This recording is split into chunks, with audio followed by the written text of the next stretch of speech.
Ciao les coupos! Aujourd'hui on se retrouve pour faire un récap des informations dévoilées par le producteur du FF14 lors du live organisé par son équipe le 8 août dernier. Au programme, de l'épique,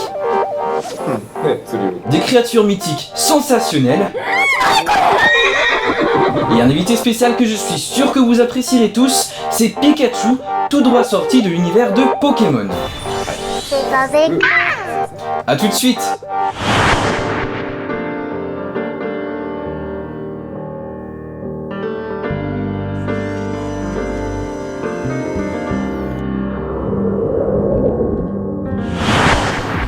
Maintenant que je vous ai bien mis dans l'ambiance avec le sommaire, poursuivons avec l'information principale que tout le monde attendait de cette 8ème lettre live. La bêta 4 se déroulera du 17 au 19 août prochain, voire dès le 16 pour les joueurs qui avaient déjà eu la chance d'accéder aux phases de test précédentes, soit sur 3 à 4 jours. L'accès anticipé réservé à ceux qui ont précommandé leur exemplaire aura lieu du 24 au 26 août, donc pendant 3 jours, sans temps mort avant la sortie le 27 août. Pas de nouvelles cependant sur l'envoi des clés d'accès anticipé pour les précommandes françaises, désolé. Le client de la bêta 4 est en tout cas utilisable pour l'accès anticipé et la version finale, ce qui fait que même si vous n'avez pas le temps de jouer pendant la bêta, télécharger le client en avance vous épargnera peut-être de quelques heures de jeu, en particulier pour les plus petites connexions qui prévoient d'acheter la version dématérialisée. Sinon, la petite particularité de la bêta ouverte, c'est que le contenu ne sera disponible que jusqu'au niveau 20 seulement et que votre niveau sera bloqué passé ce cap. Cela signifie entre autres pas de compagnie libre et donc pour ceux qui sont intéressés dans la création d'une guilde organisée, il vous faudra vous contenter de Linkshell dans un premier temps, ce sont des petits canaux de discussion déjà hiérarchisables.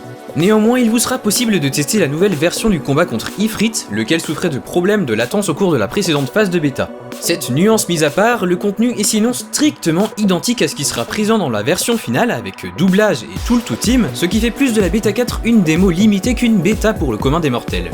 Foncez donc si vous avez envie de tester un petit peu avant d'acheter le jeu complet, d'autant que toutes les données de votre personnage et votre progression seront conservées pour la sortie du jeu. Néanmoins, si vous précommandez passé le 16 août, vous risquez de ne pas être éligible à l'accès anticipé.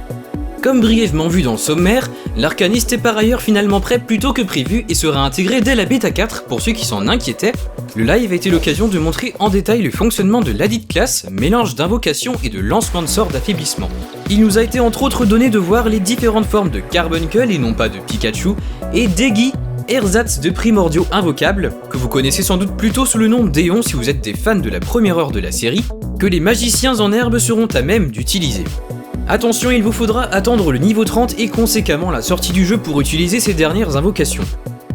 Le pêcheur, classe de passe-temps par excellence, s'est aussi illustré et votre personnage aura, à l'instar des autres classes de récolte, un carnet regroupant les infos essentielles à l'exercice de ses fonctions, qu'il sera à votre charge de remplir en mettant la main à l'ouvrage.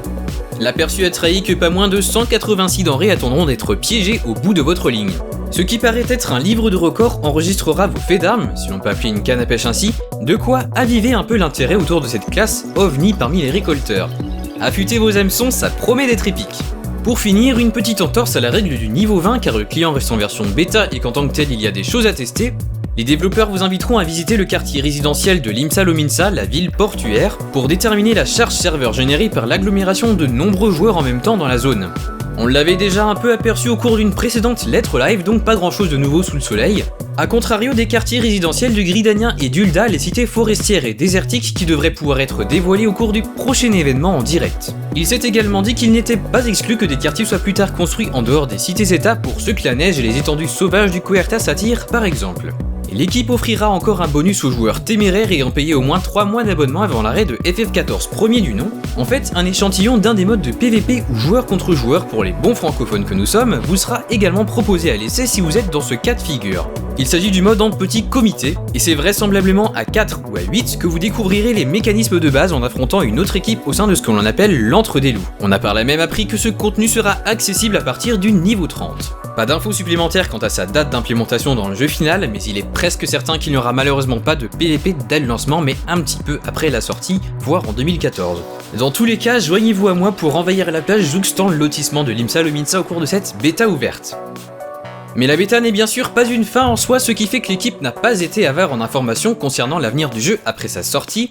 L'abonnement et tout ce qui y touche a été au cœur des discussions, la première chose à savoir étant que si vous êtes un nouveau joueur ou que vous avez acheté la version PS3, la tradition des 30 jours d'abonnement inclus dans l'achat de la boîte sera respectée. Les vieux de la vieille qui ont joué à la première version et ont donc déjà eu un mois de jeu gratuit un peu plus long que prévu, la période gratuite s'étant étendue du 30 septembre 2010 au 6 janvier 2012, entreront en période de facturation à partir du 9 septembre, soit 15 jours d'abonnement offerts à titre gracieux.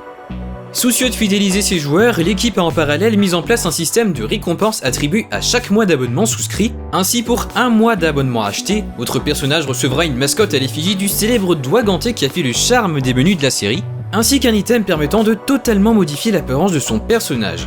Je me permets un petit aparté là-dessus pour en venir aux salons de coiffure qui seront implémentés lors du premier patch majeur. On sait désormais qu'ils vous permettront de modifier non seulement votre coupe de cheveux et leur couleur, mais aussi votre barbe, vos tatouages et même la couleur de vos yeux. Revenons-en à notre système de récompense. Pour un second mois acheté, c'est un bébé chocobo noir et un maillot de bain qui vous seront offerts, histoire de vous rincer l'œil sur votre personnage. Sachez qu'un événement ponctuel suivant de près la sortie vous permettra aussi d'obtenir un autre modèle de maillot de bain, vraisemblablement celui que je vous avais montré à la fin du second envoyé spécial. Le chocobo est quant à lui une mascotte au même titre que le doigt ganté et ne peut pas combattre à vos côtés contrairement à ses aînés. Une fois votre troisième mois souscrit, une nouvelle mascotte œil volant et son équivalent en monture s'inviteront dans votre inventaire. C'est la première monture volante que votre avatar sera à même de chevaucher, bien qu'elle ne vous permettra guère que de planer à 1 mètre du sol. Enfin, c'est déjà ça qu'il disait l'autre. Notez bien que les récompenses sont cumulables et qu'elles vous seront délivrées dès l'achat des mois d'abonnement, ce qui fait qu'il n'est pas nécessaire de jouer pendant 3 mois pour recevoir la mascotte volante, acheter 90 jours suffit. L'équipe prévoit déjà d'autres cadeaux pour le palier des 180 jours, mais on n'en sait pas plus pour l'instant. Enfin, selon le pays dans lequel vous habitez, régler votre abonnement sera possible grâce à des cartes prépayées. On commence à s'y habituer, pas de nouvelles spécifiques pour le territoire français, donc je ne suis pas en mesure de vous dire si oui ou non les fameuses cartes débarqueront en France. Vraisemblablement que cela dépendra du succès du jeu au pays de la baguette et du béret. Toujours dans la veine des services payants du jeu, un système de transfert de monde vous permettra de changer votre personnage de serveur moyennant une poignée de deniers. La fonction sera disponible peu de temps après la sortie du jeu. Mais parce qu'il y a des choses qui n'ont pas de prix en Eorzea, une encyclopédie qui sera votre bible d'information à condition que vous possédiez une tablette ou un smartphone de la célèbre marque Paumé, s'installera sur vos appareils pour vous renseigner sur les quêtes, les recettes de craft et de manière générale, l'essentiel de ce qu'il vous faudra pour faire progresser sereinement votre personnage. Pas de précision cependant pour le portage sur Android. N'oubliez pas de récupérer ce compagnon de route sur l'App Store. Dans le domaine du contenu du jeu à présent, nos amis responsables des relations publiques se sont dit qu'au-delà de nous montrer l'excitante monte sur licorne, mon petit poney, on le bichonne dans son salon de beauté. Eh bien, il y en aurait peut-être qui s'intéresseraient à ce que le MMO aura d'autre à offrir à ses clients. Parmi eux, ceux qui veulent en savoir plus sur les combats de boss aimeront peut-être avoir la confirmation que de la V1 à la V2, les primordiaux qui nous avaient été donnés de combattre seront globalement battus selon les mêmes mécaniques, si ce n'est que 2-3 éléments de gameplay pourraient se voir légèrement modifiés afin que l'affrontement garde de son intérêt pour les anciens. Si le spoil ne vous fait pas peur, libre à vous de regarder les vidéos d'Ifrit et de Garuda version 1 qui traînent sur YouTube pour vous faire une petite idée. A noter que le combat contre le roi Mog 12 sera implémenté un peu plus tard. Les fans d'Indiana Jones apprécieront sans doute de savoir que des cartes au trésor seront implémentées pour assouvir leur soif d'exploration de territoires hostiles. Rendez-vous dans quelques temps pour en savoir plus. Et comme il faut aussi penser aux plus créatifs d'entre nous, des fonctionnalités très intéressantes ont été évoquées, bien qu'étant loin d'être prêtes pour l'instant, comme la personnalisation des armes et de manière analogue à ce qu'on a connu dans l'Otro, le Seigneur des Anneaux Online, la création de son propre contenu à partager avec les autres joueurs. Cette dernière fonction ne verra pas le jour avant l'année prochaine. Et c'est ainsi, sur un petit teasing innocent, que nous allons conclure le récap de ce 8ème live du producteur.